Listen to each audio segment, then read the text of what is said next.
falar na visão sobre a vida que as garotas de programa levam. Vejam só. Meu nome é Josi e hoje eu vou contar a minha história. Desde muito nova que eu sempre me senti mal, me sentia diferente das meninas da minha idade. Era como se eu não tivesse o mesmo brilho, me sentia inferior. Eu achava que ninguém ligava pra mim. Na minha casa, o meu único irmão sempre foi uma pessoa independente. O Fábio sempre trabalhou e só vinha em casa pra dormir, porque o clima era insuportável. Os meus pais viviam discutindo o tempo todo. Eles viviam falando em separação, chegavam a se agredir fisicamente. E eu detestava isso. Não havia nenhuma harmonia na nossa família. Eu desejava que eles se separassem. Quem sabe assim a gente poderia ter um pouco de paz. Por que eles ainda continuavam juntos? Como um casal que não se ama pode arrastar a relação por tantos e tantos anos? Se eu tivesse condições, teria ido embora de casa há muito tempo. Mas eu dependia deles financeiramente. Eu estava na faculdade, logo iria me formar, mas eu não estava muito animada com isso.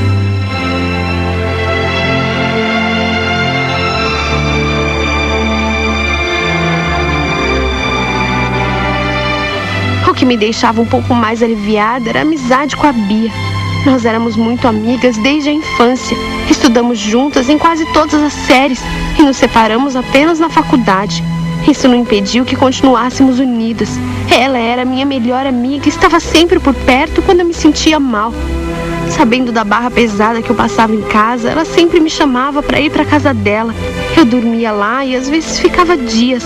O clima na casa da Bia era completamente diferente. Os pais dela eram aquele tipo de casal que a gente vê em filmes, de tão bem que eles se davam. Eu me sentia mais à vontade na casa da minha amiga do que na minha própria casa. A Beth, a mãe da Bia, me tratava como uma filha. Sempre me ouvia nas minhas lamentações e me dizia que eu tinha que ser forte para encarar a realidade. A Bia era filha única. Ela não era nem um pouco mimada, mas tinha tudo o que eu queria ter. Uma família maravilhosa, eu não sei. O jeito dela se relacionar com as pessoas era diferente. Ela tinha uma luz própria. As pessoas se interessavam por ela. Ela chamava atenção por onde quer que fosse.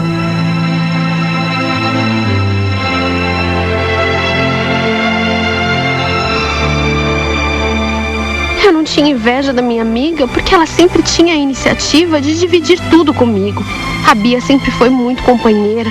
Não importava se eu estava feliz ou triste, ela sempre estava comigo pro que der e vier.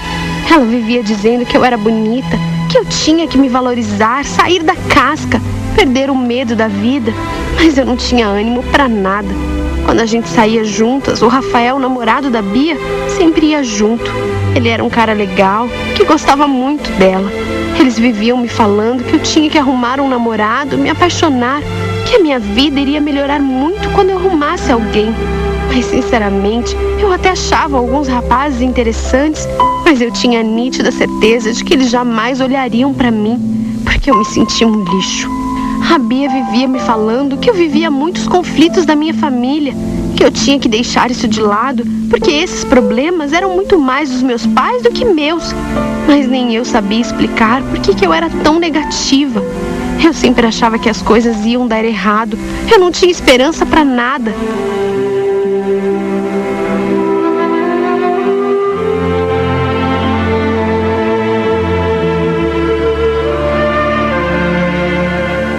Um dia eu estava com a Bia e com o Rafael, o namorado dela, quando ela disse que teria uma surpresa.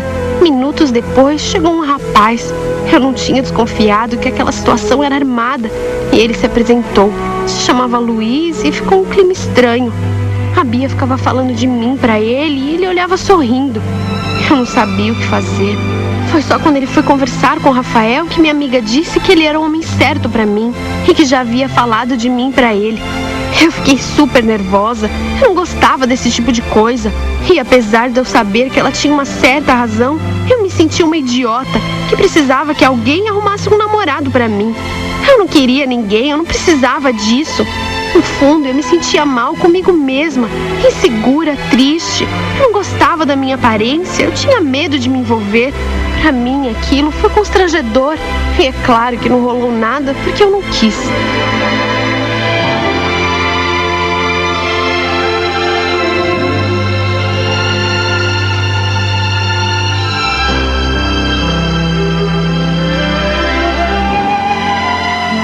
depois eu fui até a casa da Bia e quando cheguei lá ela não estava. Tinha saído com a mãe. O pai dela me atendeu e disse que elas não iam demorar e eu decidi esperar. O Edson era um homem admirável. Eu gostava muito dele, apesar de não sermos tão próximos quanto eu era da filha e da esposa dele. Para mim, ele era um modelo de homem, pois eu via como ele agia com a esposa, com a filha, e achava ele uma raridade.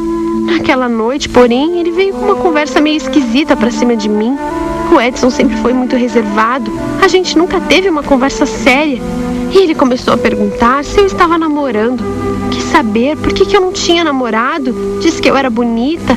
E com a minha péssima autoestima, fiquei meio encabulada. E demorou um pouco para que eu me ligasse que ele estava me paquerando. Isso me pegou de surpresa, pois eu nunca olhei para ele como um homem. Eu comecei a ficar meio sem jeito. Ele me elogiava, dizia que se fosse solteiro, gostaria de ser o meu namorado. Por sorte, a minha amiga e a mãe dela chegaram, porque eu não sabia mais o que fazer.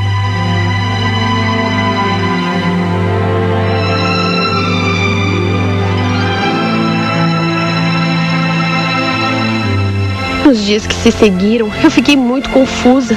Aquele momento que eu tive com o pai da minha amiga mexeu comigo. De repente, eu não parava mais de pensar no Edson.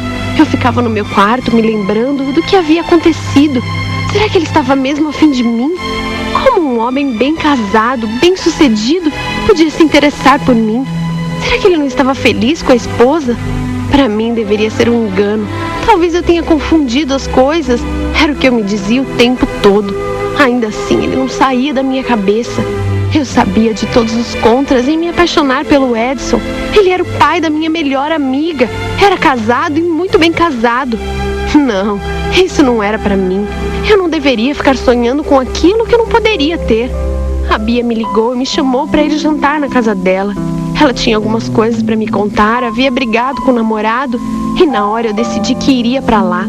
Mas eu confesso que eu fui não por causa dela, e sim porque eu queria ver o Edson. Eu queria só ver o que ele ia me dizer dessa vez, pois desde então a gente nunca mais havia se falado.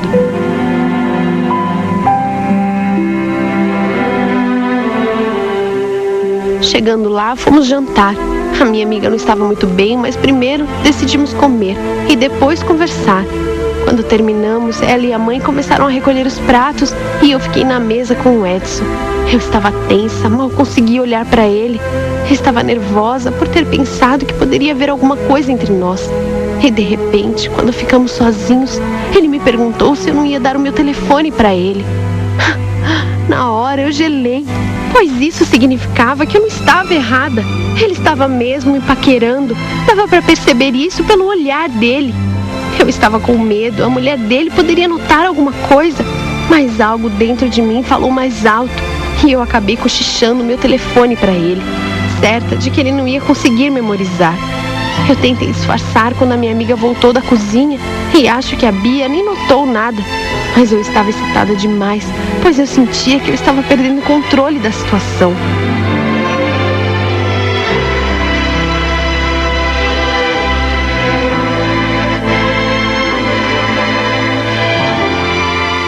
Dias depois, o Edson me ligou e depois de muita conversa, fomos parar no motel.